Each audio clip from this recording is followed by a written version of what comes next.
신앙의 길은 결코 짧지 않습니다. 처음에는 뜨겁게 시작했지만 끝까지 달려가지 못하는 경우가 많습니다. 그러나 성경은 우리에게 믿음을 끝까지 지킨 사람들의 삶을 보여주며 그들의 걸음을 본받으라고 말씀합니다. 그들은 특별히 강해서가 아니라 하나님을 바라보는 눈과 다시 일어나는 믿음을 가졌기 때문에 끝까지 완주할 수 있었습니다. 믿음은 단순히 순간의 결단으로 끝나는 것이 아니라 매일의 삶 속에서 이어져야 하며 마지막 순간까지 하나님께 붙드는 힘이 필요합니다. 끝까지 믿음을 지킨 사람들은 모두 공통된 비밀을 가지고 있었고 그 비밀은 오늘 우리의 삶에도 동일하게 적용될 수 있습니다. 이제 그들의 믿음의 비밀을 하나씩 살펴보고자 합니다. 첫째, 끝까지 믿음을 지킨 사람들은 실패와 넘어짐 속에서도 다시 일어나는 믿음을 보였습니다.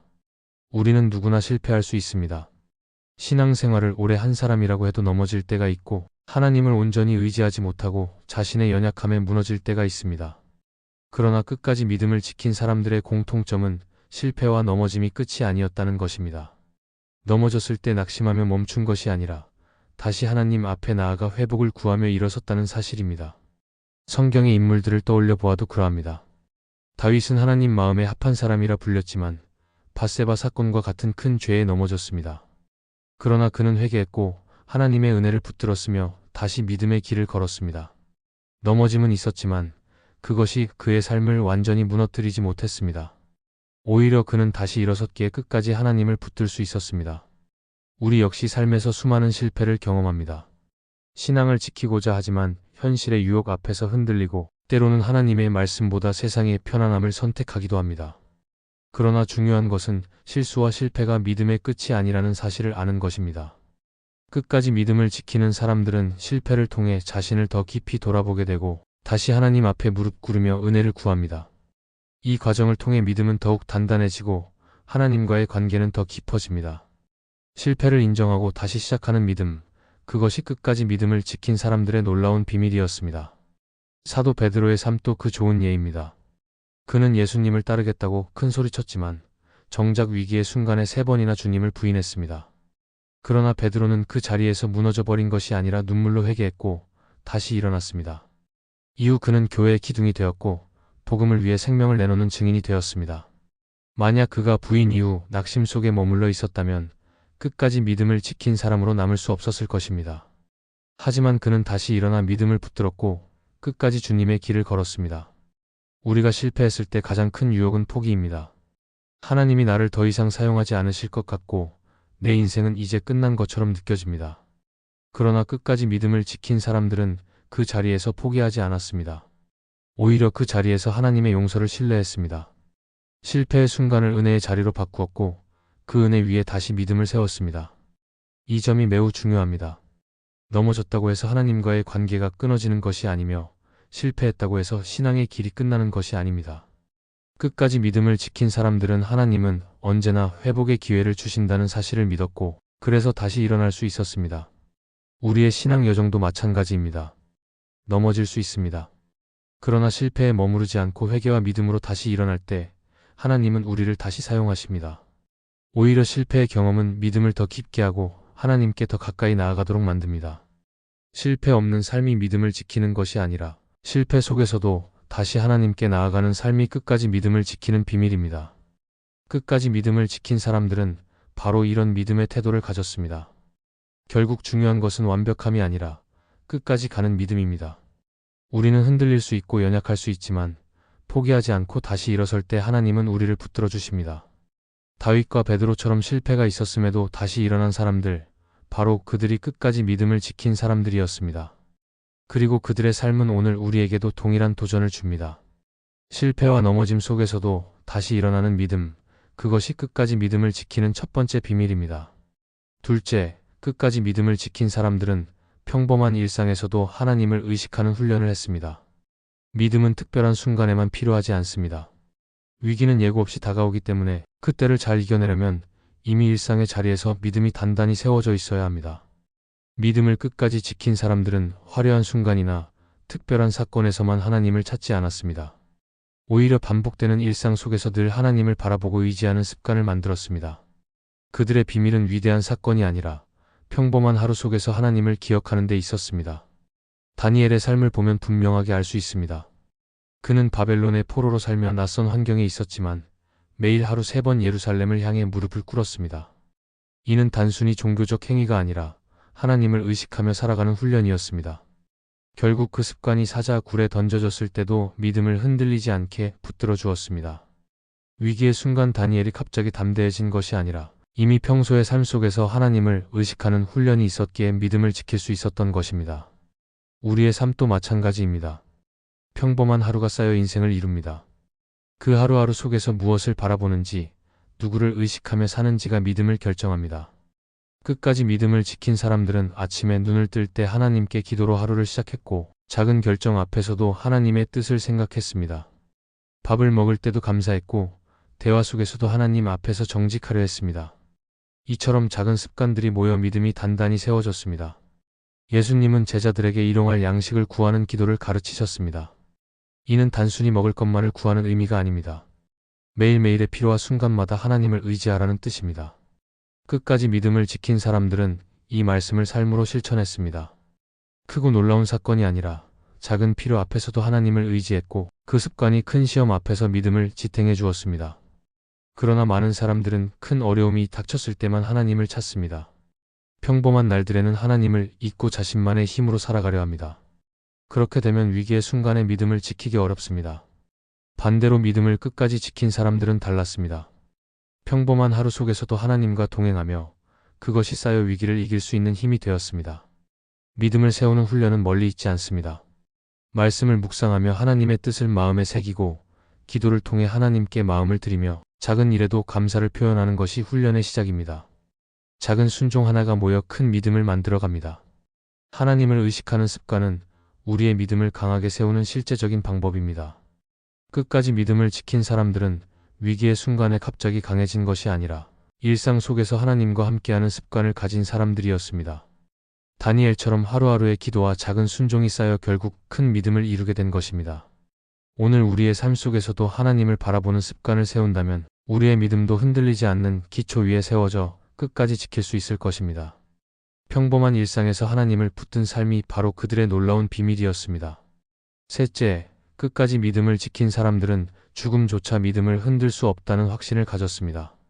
사람이 가장 두려워하는 것은 죽음입니다. 죽음 앞에서는 모든 권력과 부, 명예도 아무 의미가 없습니다. 그러나 끝까지 믿음을 지킨 사람들은 죽음을 두려워하지 않았습니다. 그들은 죽음을 끝이 아니라 하나님께 가는 통로로 이해했습니다. 그렇기 때문에 죽음이 다가올 때도 믿음을 버리지 않았습니다. 오히려 그들은 죽음 앞에서 더 큰 소망을 붙들었습니다. 성경에 나오는 스데반은 돌에 맞아 순교하는 순간에도 믿음을 굳게 지켰습니다. 그의 얼굴은 천사의 얼굴과 같았다고 기록되어 있습니다. 이는 죽음을 앞둔 두려움이 아니라 영원한 하나님 나라에 대한 확신이 그의 마음에 가득했기 때문입니다. 그는 마지막 순간에도 하늘이 열리고 하나님 보좌 우편에 계신 예수님을 바라보았습니다. 스데반의 믿음은 죽음 앞에서도 흔들리지 않았습니다. 오히려 죽음 속에서 그의 믿음은 더 빛났습니다. 초대 교회의 성도들도 마찬가지였습니다. 로마의 박해 속에서 수많은 성도들이 원형 경기장에서 짐승에게 찢겨 죽거나 화형을 당했습니다. 그러나 그들은 두려움에 떨며 믿음을 버리지 않았습니다. 그들은 찬송을 부르며 죽음의 순간을 맞이했고 예수 그리스도의 이름을 증언하며 세상을 떠났습니다. 그들의 죽음은 단순히 생명이 끊어지는 것이 아니라 영원한 생명을 얻는 시작이었습니다. 이 확신이 있었기에 죽음 앞에서도 믿음을 지킬 수 있었습니다. 죽음을 이길 수 있는 힘은 우리 스스로의 용기에서 나오지 않습니다. 오직 부활의 소망에서 나옵니다. 예수님께서 십자가에서 죽으셨다가 사흘 만에 다시 살아나셨다는 사실은 믿음을 지키는 가장 큰 근거가 됩니다. 부활은 죽음이 끝이 아님을 분명하게 보여줍니다. 끝까지 믿음을 지킨 사람들은 이 부활 신앙 위에 서 있었기에 죽음조차 두려워하지 않았습니다. 죽음은 두려움이 아니라 영광의 문이라는 확신이 그들의 마음을 지탱해 주었습니다. 오늘을 사는 우리도 죽음을 생각할 때 두려움을 느낍니다. 그러나 믿음을 가진 사람에게 죽음은 심판의 자리가 아니라 구원의 자리입니다. 세상에서는 죽음이 끝이라고 말하지만 하나님 안에서는 죽음 이후에 더 큰 생명이 기다리고 있습니다. 이 확신을 가진 사람은 죽음 앞에서도 담대할 수 있습니다. 그러므로 끝까지 믿음을 지킨 사람들의 놀라운 비밀은 죽음을 바라보는 관점에 있습니다. 그들은 세상적인 눈으로 죽음을 본 것이 아니라 하나님 나라의 관점으로 죽음을 바라보았습니다. 우리가 죽음을 두려워하지 않으려면 지금부터 부활의 신앙을 붙들어야 합니다. 말씀 속에서 영원한 생명을 약속하신 하나님의 약속을 마음에 새기고 기도를 통해 죽음을 넘어서는 소망을 붙들어야 합니다. 또 작은 시련 속에서도 믿음을 지켜내는 연습을 해야 합니다. 죽음 앞에서 믿음을 지킨 사람들은 이미 일상에서 작은 죽음을 경험했습니다. 자기 욕심을 죽이고 세상 유혹을 죽이고 하나님께 순종하는 삶을 살았습니다. 그렇게 작은 죽음을 이겨낸 사람들이 큰 죽음 앞에서도 믿음을 지킬 수 있었습니다. 끝까지 믿음을 지킨 사람들의 이야기를 살펴보면 그들은 죽음조차 믿음을 무너뜨릴 수 없다는 확신을 가졌습니다. 그 확신은 인간적인 용기가 아니라 하나님의 약속과 예수님의 부활에서 비롯되었습니다. 우리 또한 이 믿음을 붙든다면 어떤 상황에서도 흔들리지 않고 마지막 순간에도 하나님께 영광을 돌리며 믿음을 끝까지 지킬 수 있을 것입니다. 죽음조차 믿음을 흔들 수 없다는 확신, 그것이 바로 끝까지 믿음을 지킨 사람들의 비밀이었습니다. 넷째, 끝까지 믿음을 지킨 사람들은 세상의 흐름보다 영원한 하나님의 나라를 따랐습니다. 사람들은 세상의 흐름에 따라 사는 것이 당연하다고 생각합니다. 많은 이들이 유행을 따르고 다수가 가는 길을 안전한 길이라고 여깁니다. 그러나 믿음을 끝까지 지킨 사람들은 세상의 기준과 가치보다 영원한 하나님의 나라를 바라보며 살았습니다. 눈앞의 유익이나 사람들의 인정보다 하나님의 뜻을 따르는 것이 더 중요하다는 사실을 알았기 때문입니다. 세상은 언제나 눈에 보이는 성공과 즐거움을 좇게 하지만 하나님을 믿는 사람은 눈에 보이지 않는 영원한 것을 바라보아야 합니다. 아브라함은 하나님의 부르심을 받았을 때 모든 것을 내려놓고 믿음으로 길을 떠났습니다. 그는 눈에 보이는 안정된 삶보다 하나님께서 보여주실 땅을 택했습니다. 세상의 눈으로 보면 미련한 선택이었지만 아브라함은 하나님의 약속을 믿고 순종했습니다. 결국 그는 믿음의 조상이 되었고 그 후손이 하늘의 별과 같이 많아졌습니다. 그의 삶은 세상의 흐름이 아니라 하나님의 나라를 따라간 믿음의 증거였습니다. 세상의 흐름은 끊임없이 변합니다. 지금은 가치 있다고 여기는 것이 몇 년 뒤에는 아무런 의미가 없어지기도 합니다. 그러나 하나님의 나라는 변하지 않습니다. 끝까지 믿음을 지킨 사람들은 변하는 세상보다 변하지 않는 하나님 나라를 붙들었습니다. 그들은 잠시의 유행보다 영혼의 가치를 바라보았고 사람의 칭찬보다 하나님의 인정을 더 귀하게 여겼습니다. 그렇기에 흔들리지 않고 믿음을 지킬 수 있었습니다. 역사를 돌아보면 세상과 타협하지 않고 하나님 나라를 따랐던 사람들이 믿음을 끝까지 지켰습니다. 종교개혁자 마르틴 루터는 교황의 권위가 절대적이었던 시대에 오직 믿음과 성경의 권위를 주장했습니다. 그는 세상의 흐름과 정반대의 길을 걸었고 그 선택으로 인해 수많은 위협과 고난을 당했습니다. 그러나 루터는 타협하지 않고 하나님의 나라를 따르는 길을 끝까지 지켰습니다. 결국 그의 믿음은 유럽의 교회를 새롭게 하는 역사를 이루었습니다. 우리의 일상 속에서도 세상의 흐름은 믿음을 흔듭니다. 돈이 있어야 안전하다고 말하고 성공해야 존중받는다고 말합니다. 그러나 하나님 나라의 가치는 다릅니다. 하나님께 순종하는 삶이 가장 귀하고 의를 따르는 길이 복된 길입니다. 끝까지 믿음을 지킨 사람들은 이런 차이를 분명히 알고 있었습니다. 그래서 손해처럼 보이는 순간에도 하나님의 뜻을 따랐고 이해되지 않는 상황 속에서도 믿음을 지켰습니다. 팀 켈러는 그의 책 기도에서 이렇게 말했습니다. 기도는 하나님을 내 뜻에 맞추는 것이 아니라 나를 하나님의 뜻에 맞추는 것이다. 이 말은 믿음을 끝까지 지키는 비밀과도 연결됩니다. 세상은 끊임없이 나의 욕망을 채우라고 말하지만 믿음을 지키는 사람들은 기도를 통해 자신을 하나님의 뜻에 맞추어 갔습니다. 결국 그들의 삶은 세상의 흐름이 아니라 하나님의 나라를 향하는 길이 되었습니다. 오늘을 사는 우리도 마찬가지입니다. 세상은 점점 더 빠르게 변하고 믿음을 흔드는 유혹은 더 많아지고 있습니다. 그러나 변하지 않는 하나님의 나라를 바라볼 때 우리는 끝까지 믿음을 지킬 수 있습니다. 직장에서, 가정에서, 관계 속에서 세상과 타협하지 않고 하나님 나라의 가치를 선택해야 합니다.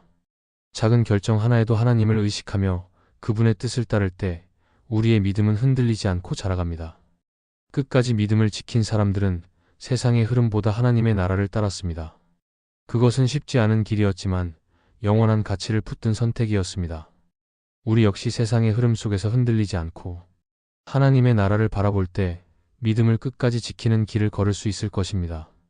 영원한 하나님 나라를 선택하는 삶, 그것이 바로 끝까지 믿음을 지킨 사람들의 놀라운 비밀이었습니다. 오늘 우리가 살펴본 말씀의 핵심은 끝까지 믿음을 지킨 사람들의 비밀이 어디에 있는가 하는 것입니다. 그들은 실패와 넘어짐 속에서도 다시 일어섰고 평범한 일상 가운데서도 하나님을 기억하며 살았으며 죽음을 두려워하지 않고 하나님의 나라를 바라보았습니다. 무엇보다 세상의 흐름보다 변하지 않는 하나님의 나라를 붙들며 살았습니다. 믿음을 지킨 사람들의 길은 결코 쉽지 않았습니다. 그러나 그들은 눈앞의 손해보다 영원한 영광을 바라보았고 사람의 칭찬보다 하나님의 인정을 귀하게 여겼습니다. 결국 그들의 믿음은 흔들리지 않았고 그들의 삶은 오늘 우리에게도 도전이 되고 있습니다. 우리 역시 세상 속에서 믿음을 지키는 일이 어렵다고 느낄 때가 많습니다. 그러나 하나님께서 함께 하신다는 확신이 있을 때 우리는 포기하지 않고 끝까지 달려갈 수 있습니다. 작은 선택 하나, 작은 결단 하나 속에서 하나님의 나라를 바라보며 살아갈 때 우리의 믿음은 흔들리지 않을 것입니다. 끝까지 믿음을 지킨 사람들의 놀라운 비밀은 특별한 능력이 아니라 날마다 하나님을 바라보고 그분의 뜻을 선택한 삶에 있었습니다. 오늘 우리도 같은 길을 걸어가기를 소망합니다. 하나님 나라의 영원한 약속을 붙들며 흔들리지 않고 끝까지 믿음을 지키는 사람들이 되기를 바랍니다. 이 말씀이 마음의 은혜가 되셨다면 좋아요와 구독으로 함께 해주세요. 그리고 댓글에 아멘이라고 남겨주시면 하나님의 은혜가 더 많은 사람들에게 전해질 것입니다. 여러분의 삶 위에 하나님의 은혜가 언제나 함께 하시기를 바랍니다. 감사합니다.